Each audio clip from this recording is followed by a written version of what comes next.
down and everything. Woo! Hello, everybody. Hello. Welcome.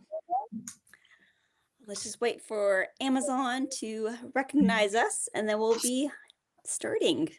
Wait for our 1,000 followers to, sorry, 1,200 followers to join.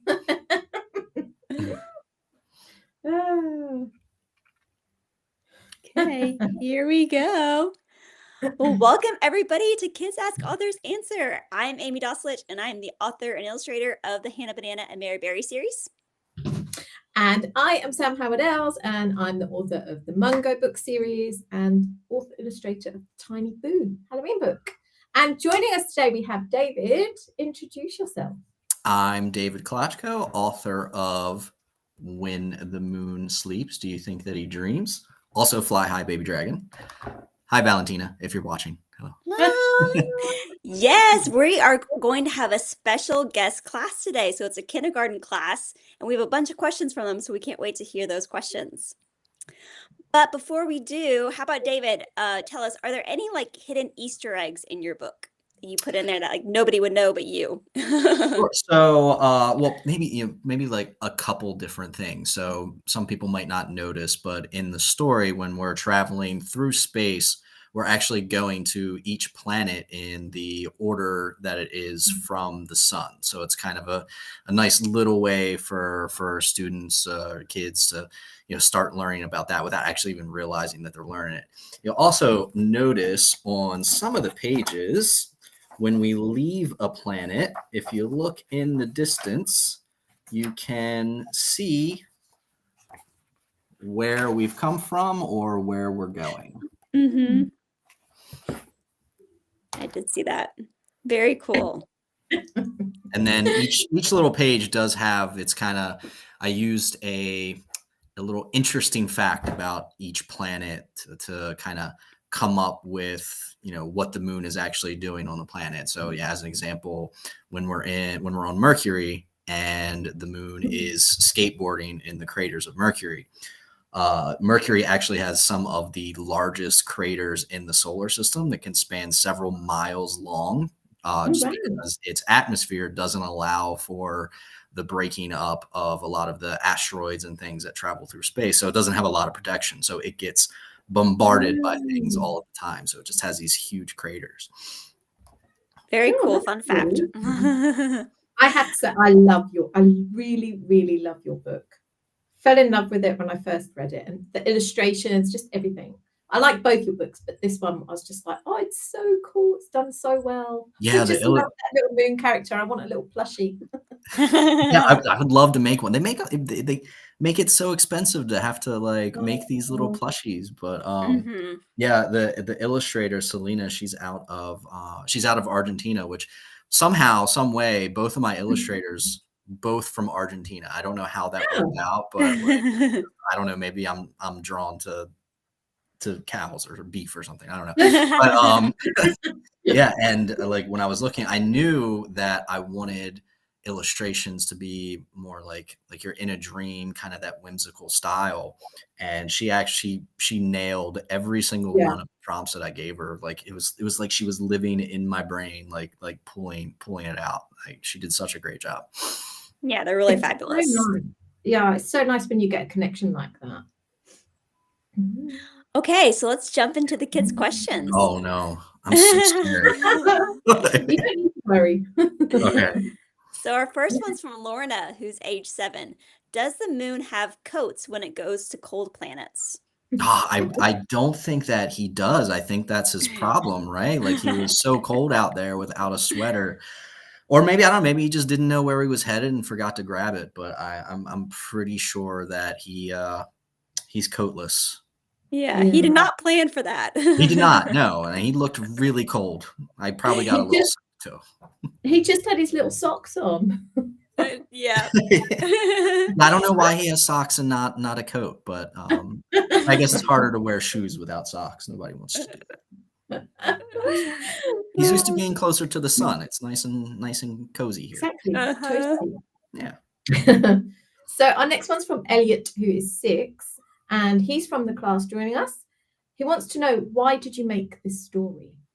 Sure. So when my daughter was kind of like first learning words, first being able to recognize things, one of the earliest things she was able to recognize was the moon. So whenever we went outside at night, she would point to the moon and say "Luna, Luna" in Spanish Mm. for the moon.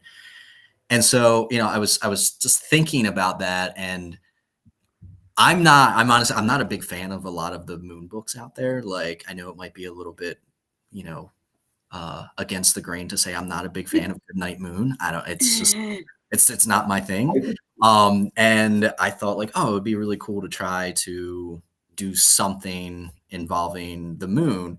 And the first, like, just for whatever reason, the title of the book was the first thing that came to me. And then I just worked off the title to write the story. Like, it's not like I don't have any like huge interest in space or the moon. I didn't grow up like, oh, I want to be an astronaut or something. It was I don't know, it was just something that, one of those things that it just comes to you, and just went with it. Yeah, kids What definitely a give us cool, inspiration for our stories. yeah. I was going to say, what a cool inspiration behind it, though. Yeah, I mean, I think both of my stories is both so far a responsibility of my daughter for sure. Yeah. So I'm looking forward to see what my son does to inspire the next one. Mhm. So we have a two-part question for the next one. So it's from Ella, who is 5, and also Sophia, who's 10. So how did you know so much about planets? And did you learn anything new about planets while writing the book? Sure. So I knew the basics, the order of the planets from the sun, just from remembering that from school. You didn't. Um, so, the way I worked when I wrote the book was, once I knew that I wanted the moon to kind of travel across space and visit each planet, was, I did some research to see what kind of information, what kind of fun facts I could use from each planet to weave it into a story. So I didn't come into it knowing anything about the planets at all. Like, I did not know that the largest mountain in our solar system is on Mars, Olympus Mons. I had no idea. Yeah, I had no idea about Mercury having craters miles wide. Mhm. It all came from, like, quick research on the book, and finding things that fit with what I thought would go nicely into a kid's story, and how to weave in different things with those facts. Yeah. Well, that's great that you learned a lot of stuff while you were doing it. Yeah, I don't know if I retained it, but I tried. I cheated a little bit. I have a little cheat sheet here. I'm not gonna lie.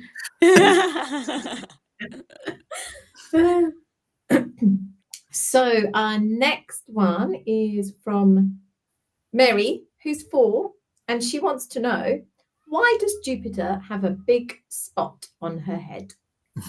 The big spot on her head is actually a very, very large storm. Um, Ooh. it's been going for several of years, and will continue for thousands of years more. Eventually, it will disappear, but it's just a very large storm that produces an intense amount of heat, which is why in the book, when the moon flies past Jupiter, he's sweating because it's super hot, because that red spot puts off so much heat from the just the energy of the storm. Wow, that's really interesting. Yeah, I know that bit. Wow, that's hot. Yeah.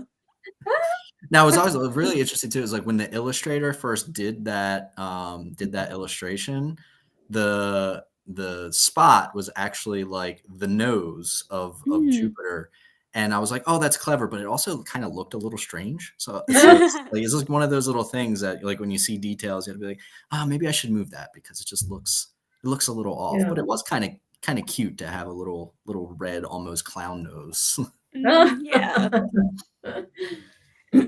But none of the other planets have noses, do they? So she's No, like, that was another reason why I was like, we should move that, because nobody else has a nose, and that might be a little bit weird.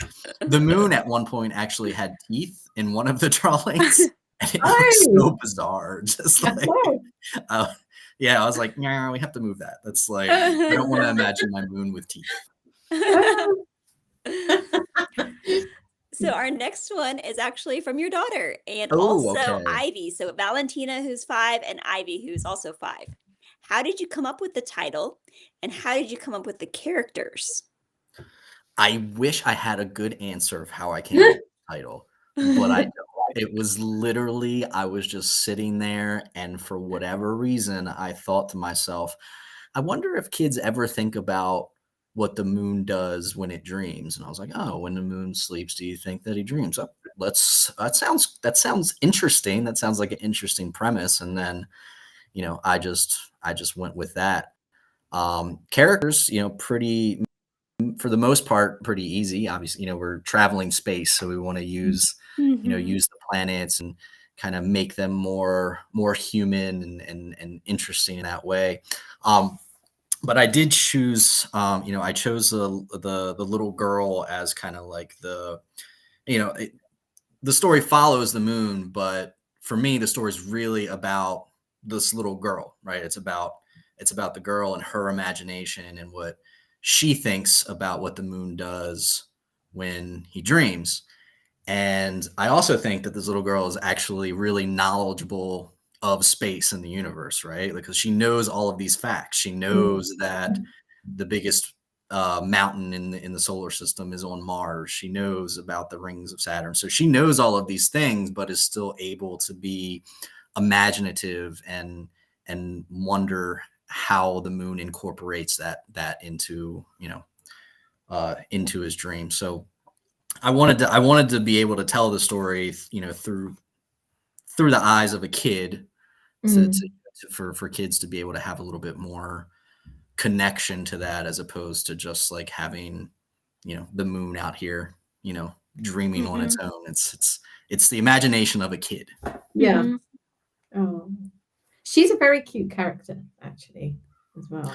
Yeah, actually, when I actually chose my illustrator because of when you're choosing an illustrator, you're giving a prompt to different artists to see how they interpret it, and just the drawing of this particular character that Selena gave over to me, I was like, yeah, that's the one. It felt so cute. It felt, Yeah. like such a good connection that I was like, gotta go with that one. Mhm. I believe that you came up with the title because you actually thought the question yourself. You were sitting there thinking, does the moon dream when he sleeps? Yes, I Mhm. have a You're just very pretending. interesting way of thinking sometimes, yeah. That's probably true. Okay, so our next one is from Toby, who is 8, and he wants to know, how do you know if the planets are girls or boys? Oh, great question. Um, I guess I don't, and, uh, for me, it's all I don't know, it's about what, um, felt right, what sounded right Yeah. to me in my head. Mhm. So, like, I imagined the moon as a boy. I don't know, maybe you imagine the boy as a girl. I don't know. Um, I think it's just whatever worked in my mind. It just sounded right to me. Mhm. I think they fit well. Yeah, I Yeah. don't know. I feel that they do too. I try um, not to gender too many of the planets, like the moon I kind of had to because of the title. But I did try to like stay clear of like, thinking too hard as to like what anything else would be and just let them Mhm. be. Mhm. So our next question is from Sophia, who's 10, and she's actually watching us right now. And she Hi. wants to know, why didn't the moon dreams about include aliens or other creatures? Oh, oh man, he almost did. Uh, there were almost Martians in the story. Um, but I don't know. I felt like I wanted it to be more about the moon interacting with the planets, and so that there could be some opportunity for learning about these planets. The aliens, I don't know, maybe they exist. I don't, I haven't seen one, but maybe they're out there somewhere. So I wanted it to be imaginative and dreamy and fun while still having some basis there in reality for Mhm. kids to be able to learn something as well. And I think that going into the world of alien life maybe went a little bit further than what I wanted to go with the story. Mhm.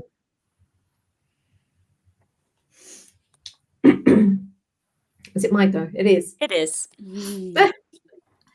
Edison, who's 9, would like to know, what is the moon's favorite bedtime story? The moon's favorite bedtime story. Uh Not Good Night Moon. Not Goodnight Moon. I feel like the moon's favorite story is gonna be mine, which is Room on the Broom.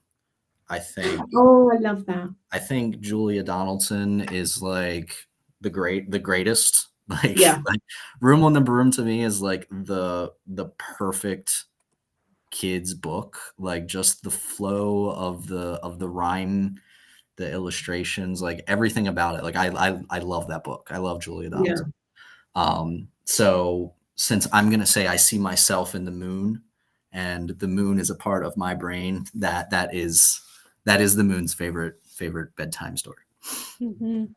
That's a fair answer. Second place would be Fly High Baby Dragon. I don't know if you guys have heard of that. Yeah. There you go. Sophia did want to say thank you for answering her question. You're very welcome, Sophia. Okay, we have another two-parter. This is from our kindergarten class that's participating today. So it's Julia, who's 6, and also Rosie, who's 5. And they want to know, how did you become an author, and what tools did you use to help you write? Sure. So I became an author completely by accident. Valentina, my daughter, one day on a long car ride, she asked me to tell her a story. And the first story that came to my head was a story about a baby dragon learning to fly. And after that, she kept asking me, Daddy, can you tell me a story about the baby dragon? Can you tell me a story about the baby dragon? And I had kind of been like doing the whole, KDP, low content type book thing, kind of trying to supplement income, I guess. And, since I already had that background of trying to do some types of books, I said, you know what, why don't I just try, like, Valentina really likes this story. Let me just try to put pen to paper and see how it goes. And, it just kind of went from there. As far as tools go, so I didn't illustrate or design either of my books. I plan them out in terms of what types of illustrations that I wanted and the pages that I wanted. But I did go through, other sources, other individuals that you can pay to have people, illustrate your books, pay people to help design your books and put those together. So that's what I did. I did that route. But while writing, I'm still like pen paper type of guy. Like, so I had my notebook planned out with like all the pages planned out of what I know I wanted to happen. And then, for each page, try to write to that page basically. For the moon book specifically. So I knew, I was like, okay, I want it. He's going to go to Pluto. So what can we do on Pluto? And just had that all kind of already lined out on paper and then wrote to that page. But for the first book, it was all an experiment. I was learning as I went, and probably made a bunch of mistakes, but it was more like, okay, write the story and then think about the book later. And I had more help on the first one than on the second one. So do you actually like sketch out kind of what you want for the drawings, or do you just let your illustrators come up with whatever they want? So it's kind of, I wish I still had, I know I have it somewhere. I did for Fly High Baby Dragon. Like I did like these little, just hilariously awful sketches. Like I Okay, cannot so if draw. you still have them, you need to send Yeah, those you to me have because to I'll find put them. them in here. Okay, I think I probably do, and I know that I have like one of my I think my very first like Instagram story on my Okay. author account has like the cover of like a little dragon like flying into the sky, but I can't draw to save my life. So the sketches probably would not have helped an illustrator at all. It probably would have confused things more than anything. So I would just come up with like prompts, you know, just kind of a description of what I wanted each drawing to be, whether or not it would be full spread across 2 pages, whether or not it would be a spot image or like a series of spot images on pages to give to the illustrator. Yeah. I probably am one of the only people who do this, but for my books, I actually design them in Excel. Like I have like Excel, okay. yeah, when I write out like what's going to be on each page. So I've kind of like a spreadsheet that has like boxes. So this is page 1 versus page 2. And yeah. So I'm trying to prob- envision this. So you merge cells to make your Yes, yeah, boxes. I merge cells to make boxes so that those are my pages so that I can see them visually That's on actually not a there. bad idea. I might say. And I just figured that way I can copy and paste for the next one. Can you just please give me some of your superpowers? Oh my God. Okay, David, Oh. are you ready? It is time for I don't know what's happening. Oh dear. Have you seen any rapid fires before? It's I okay if you don't. haven't. You know what? I have seen one. Okay, so you're going to have 1 minute to Okay. answer as many questions as you can. If you don't know the answer, just say pass. It's fine. I'm not Amy's going to time us and count us in. Oh, helps if I have the questions. And I believe you said you had your cheat sheet there, so I had to turn it over. Your is it category or questions? Whatever. It's going to be about space. Okay. Well, I'm gonna fail so bad. Okay. No, you won't. I It's not think that you'll get bad. these, hopefully. Okay. Okay, are you ready? I think. Okay, 3, 2, 1, go. What do you wear to breathe in space? Oh my gosh, a spacesuit. What's the big white thing you see at night? I think it's the moon. What galaxy do we live in? The Milky Way? What floats around Earth and shows us the weather? It shows us the weather? We get weather readings. Oh, I'm not sure. Okay, next. What planet is the biggest? Oh gosh. Oh no. Jupiter? What planet has rings around it? That's a trick question. There's 2 of them, but I think you Okay. want Saturn. Name them both. Okay. We're good. We're good. Go next one. And yeah, What do you need to see far into space? a telescope. What do you call someone who studies stars and planets? A astronomer? What's the closest planet to the sun? Mercury. Good job. That was, yeah. Okay, I didn't do so bad. What was that? I laughed. What was great job.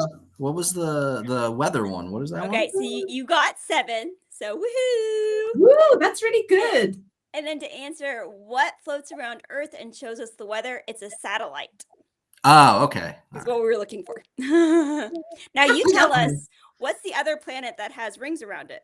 Oh gosh, is it Uranus or Neptune? It's hold on, I'm gonna cheat. I'm gonna look in the book at an illustration so that I'm not wrong. The answer is Uranus. Okay. I should know. I spent long enough. Yeah, and we're actually this is actually it's technically incorrect. Uranus's rings are actually situated in the opposite manner, but it just kind of looked weird for a children's book. Yeah. So if it was realistic, these should be flipped on its axis and go this way. Oh, interesting. Vertical. Do you mean Very vertical? cool. Yes, that is the word. There you go. I'm so cold, brain is not working good. My brain never works. Amy's used to it, don't worry. Oh, we're back to the kids' questions. So our next one is from Lily, who is 6, and she's from the class, and she wants to know where. Oh no, she's not. Yes, she is. No, I think this is Lorna's friend. No, this is Lorna's friend. Okay, where did the moon buy his eye mask? Bed Bath and Beyond. Are those still around? I thought they were. No, he got it years ago. Okay. Yeah, he got it from the Beyond section. Okay, our next question is from Mary, who's 4. What's on the moon's map? Those are the imaginary planets that he hasn't gotten to yet. Okay. I think. So our next one's from Xander, who's 5 from the class.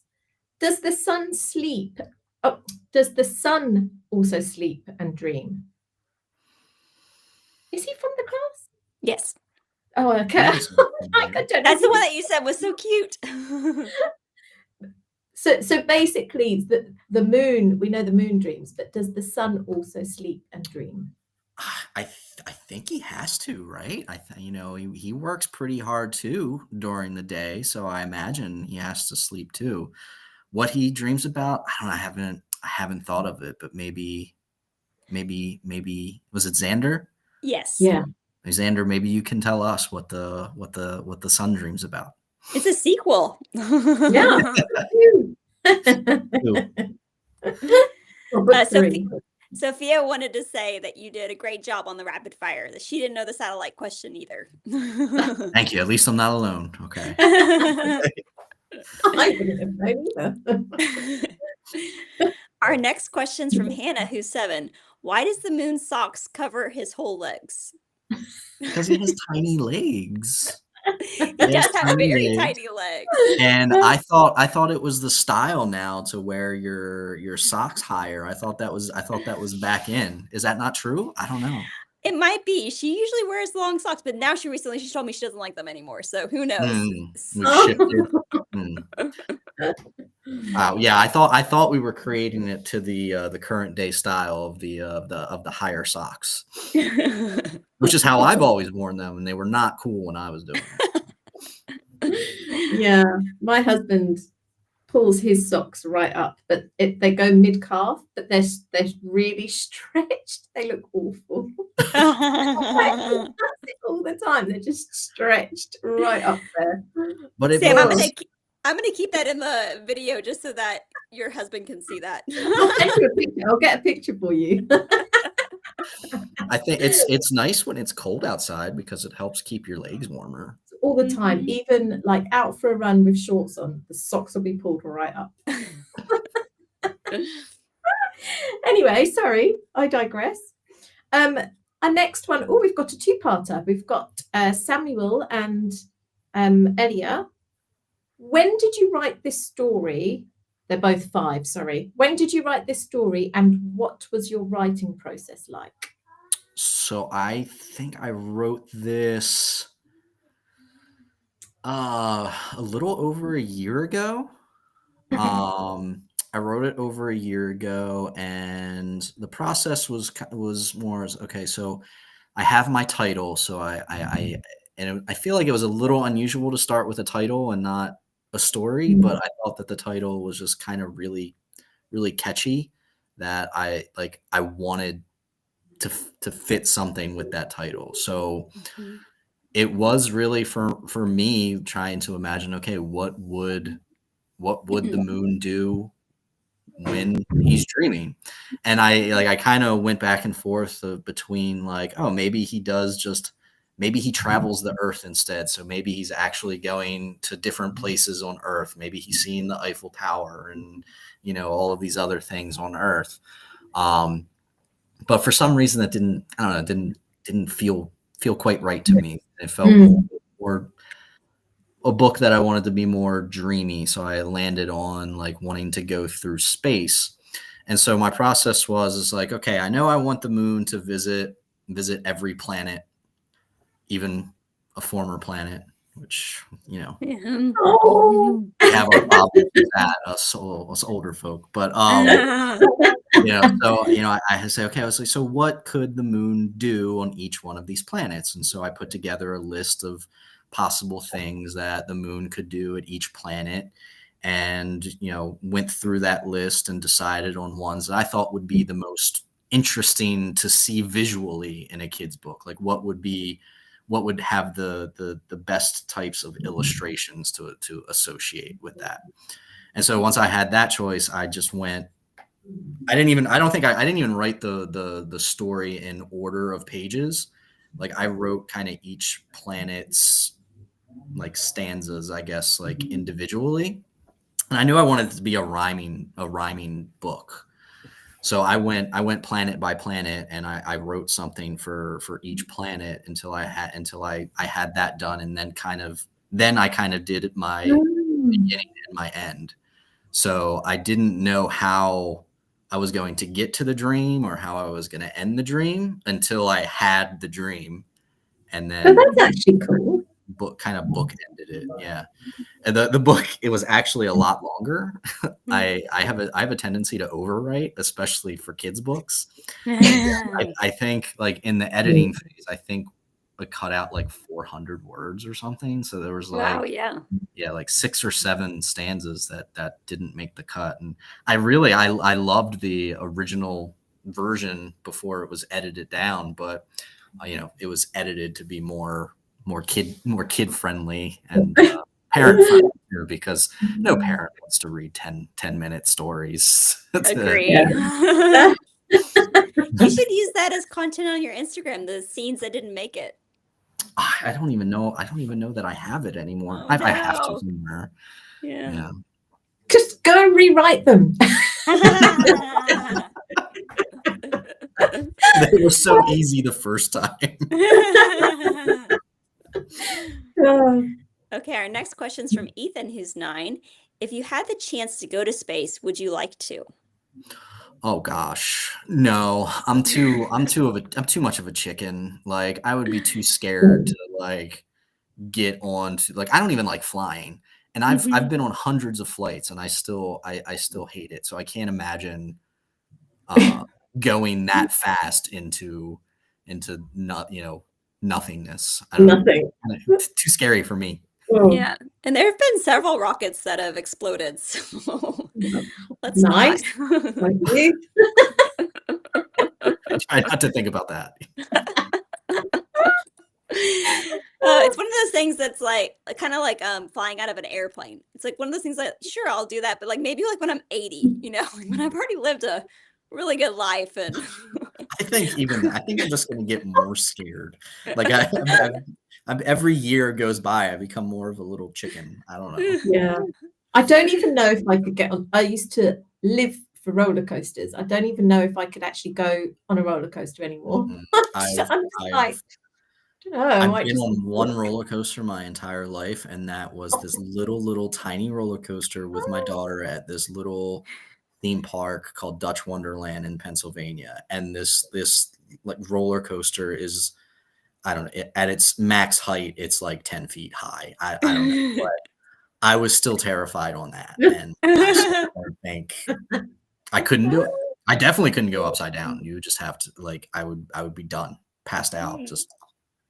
It's when you're held like over the drops that I'm just like, oh my God, I'm gonna die. This is how I'm gonna die. No. Anyway, our next one is from Layla, who's definitely in the class, who's 6. She wants to know, did your daughter or family help make this story? Indirectly, with my daughter, my wife has kind of been for both books, both my like, you know, beta reader / like critique editor, you know, yeah, especially for my first book, Fly High Baby Dragon. She gave a lot of input in terms of like, you know, this is way too much detail for a kid's book, because again, I can't help myself. For this one, I tried a little bit more to like keep things to myself until like I felt like it was ready for someone else to read. But even then, she was still, very much my my little editor, helping me like, oh, maybe this doesn't really work here, or this is a little too much, or maybe you want to think about this. So she's been a big help that way. Mm. That's nice. The times Christians listen to stuff. Our next one's from Lorna, who's 7. What time does the moon wake up? Oh gosh, I think it depends on, whether or not we're in daylight savings time. I think currently, he's waking up about 6 a.m., but sometimes he's a little earlier. Wouldn't he go to bed at 6 a.m.? I was hoping that you wouldn't point that out. I know. I was thinking the same thing. I'm not going to. I was hoping you were going to let that one slide. I'm just, I realized I am immediately. editing this, so if you would like to correct your answer, I can cut Let's out that rewind. part. Kids, that didn't happen. Okay, we're going to rewind. I'm making up for the mistake I made in your book. Oh, we weren't going to point that out. The name I got wrong. Oh, crushed my soul that I read that wrong. 6 p.m. 6 p.m. Yeah. Except I guess right now he's waking up more around 5:30. But and sometimes he sleeps into like 8 in the summertime. So we have one from Ramat, who's 5. Did you write any other books? I have written a bunch, none of which will ever see the light of day. Okay. Now the reason for that, and we got a bunch of kids watching, right? So I good teaching experience here, right?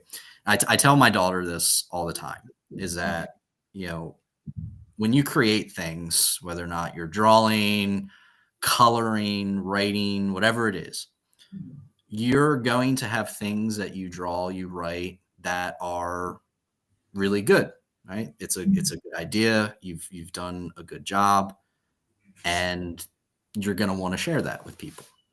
But there's also going to be times like when you're trying to be creative that you are going to create things that aren't necessarily something that you want to share with other people because, quite frankly, they're not very good.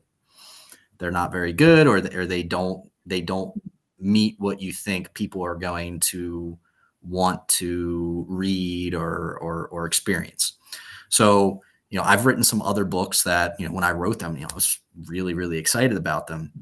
But then after like reading them again and thinking about it, I'm like, actually, this is pretty bad. Like, I don't think I want anybody to see these books. And it doesn't mean that the idea is a bad idea, but sometimes when you get an idea, executing that into something that is good and that you want to share with other people might be more difficult than what you think it is. So I think I have ideas that are good that I just have not been able to formulate into something that would be good for kids and parents to enjoy. It's a good answer, actually. Yes. Very, very true. Valuable skill, because some people don't realize that. Yeah, I think some people get really excited that they had an idea and they put something down and they have something, and then you get really excited just to be able to put it out there without really thinking about, is this something that's worth people's time, right? Especially when you're talking about books, right? People have to spend money to buy books. And in my mind, I'm like, is it acceptable for me to ask people to spend money on something that I don't think is good enough, right? Like I want to make sure that when I put a book out or whatever it is, that I'm putting something out that I think is worth people's time and money. I don't want to put anything out there that I don't think that people would enjoy and would be upset about buying. It's hard to earn money, and people want to spend things wisely and enjoy the things that they spend it on. So I want to put things out there that aren't going to disappoint people. Well, David, that is all of our kids' questions. You have passed. Kids ask, authors answer. Oh man, that was not so bad. My daughter had me so worried that the questions were going to be like the most difficult thing I've ever experienced. Great questions. So this part, we like to just ask you, if there's anything that we haven't talked about yet that you want to talk about, if there's any future book plans that you want to talk about, feel free to talk about them. Basically, anything you want to talk about that we haven't talked about, go for it.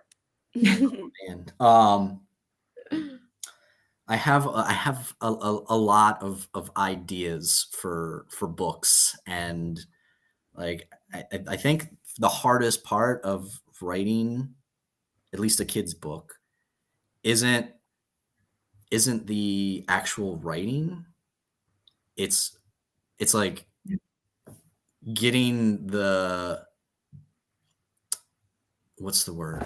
The motivation to actually sit down and do it. Like at least for me, right? I feel like once I have motivation to do it, I'm going to sit down and I'm going to, get it done whether or not. And it's more difficult when you have full-time job and you have kids and, you have a relationship and you're trying to balance all of those things. And it's about, finding little pieces of time to do the things that you want to do, right? So if you can find 15-20 minutes here and there every day to sit down and work on something that you think is going to be valuable, then you do it once you get the motivation to do it, and then it's go time.